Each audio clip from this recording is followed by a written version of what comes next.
Bonjour à toutes et à tous et bienvenue dans cette nouvelle vidéo. Aujourd'hui, on attaque une question qui m'a été posée hier en commentaire par Fragment, donc je cite: quel serait selon toi le nombre d'heures raisonnable de travail sur la thèse par jour? Alors Fragment, tu as raison, c'est une question qui est pas évidente et qui va dépendre de plein de facteurs. En particulier, les facteurs de en quelle année tu es, est-ce que tu es financé, est-ce que tu es pas financé, quelles sont tes activités à côté. Alors il y en a qui enseignent, il y en a qui enseignent pas, il y en a qui ont un job, il y en a qui... Voilà, alors ça dépend aussi de dans quelle discipline vous êtes. Mais si je devais faire une réponse justement assez complète, je dirais que finalement la question d'heures à passer par jour sur sa thèse, c'est presque une mauvaise question entre guillemets, dans le sens où y a des moments où tu vas devoir laisser ta thèse de côté en fait. Ce que va demander la thèse n'a rien à voir avec ce que va demander le master. Donc je sais pas en quelle année tu es, si tu prépares ton doctorat ou si tu es déjà en doctorat.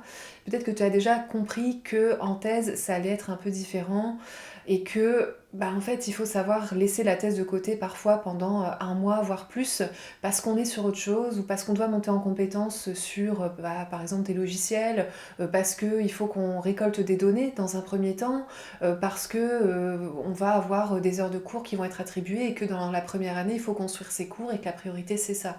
Puis ensuite on laisse tomber ça et on revient beaucoup plus à temps plein sur la thèse. Donc je dirais que l'idéal, ce serait d'avoir une moyenne par jour sur l'année. À la limite, sur chaque mois, si tu veux, prends un truc par mois où en moyenne tu vas être à peu près à, je sais pas, 4 heures peut-être, 4 heures par jour, tout en te disant bien qu'il y a des jours où tu vas pas travailler dessus, il y a des jours où tu vas travailler 8 heures pour compenser. Voilà, donc la plupart des doctorants que je connais, que je suis, et moi-même de toute façon quand j'étais en thèse, on n'est pas du tout sur des plannings par jour et finalement, en plus, c'est même pas qu'une question de durée si tu veux. Le temps que tu vas passer sur ta thèse n'est pas forcément un temps que tu vas passer sur ton bureau derrière ton ordi. On est tous d'accord sur le fait que tes idées, tu peux en avoir quand tu es au supermarché, tu peux en avoir quand tu es sous ta douche, tu peux en avoir quand tu es en train de manger. Tous ces moments un peu de pause et de recul que tu vas prendre sur ta thèse, c'est là que tu vas parfois avoir des déclics, mais vraiment des trucs, tu vas avancer d'un seul coup en 2 secondes parce que c'était prêt dans ton esprit, mais au moment où tu étais devant l'ordi en train d'essayer de bosser, de rassembler tes idées, c'est pas venu.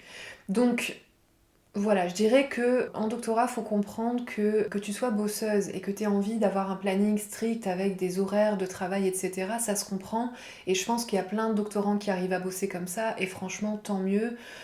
C'est pas le cas de tous. Donc surtout, si c'est pas ton cas, si t'es pas dans ce profil-là et que t'es plus quelqu'un qui va savoir le faire pendant un mois, puis après qui va avoir envie de travailler autrement et d'adapter son rythme, c'est pas grave en fait. C'est tout aussi valable et tu peux tout à fait avancer comme ça de manière conséquente, autant en fait, sur l'année.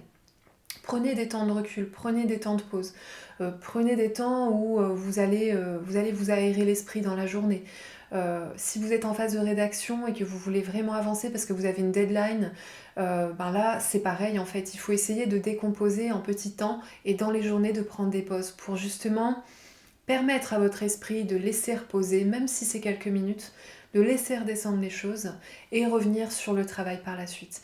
Parce qu'en doctorat, la grosse différence aussi avec les années précédentes, je pense que c'est que les idées, il faut en avoir. Il faut que vous ayez de l'espace pour avoir des idées. Et c'est pas derrière un ordi qu'on a des idées. Que ce soit en doctorat ou dans tout projet, en fait, dans toute activité qui va demander d'être un peu créatif. Le but, c'est de te fixer un rythme qui te convient, un rythme qui te permet d'avancer et qui te permet de te sentir dans le travail, en mode projet, tout en étant capable de prendre du recul dessus parce que c'est aussi ça, l'une des clés de la réussite à mon avis. Voilà, j'espère que j'ai répondu à tes questions. Si vous regardez cette vidéo et que ce propos vous a inspiré une question, n'hésitez pas à la poser en commentaire. De mon côté, je vous dis à demain pour la suite de la foire aux questions. Salut!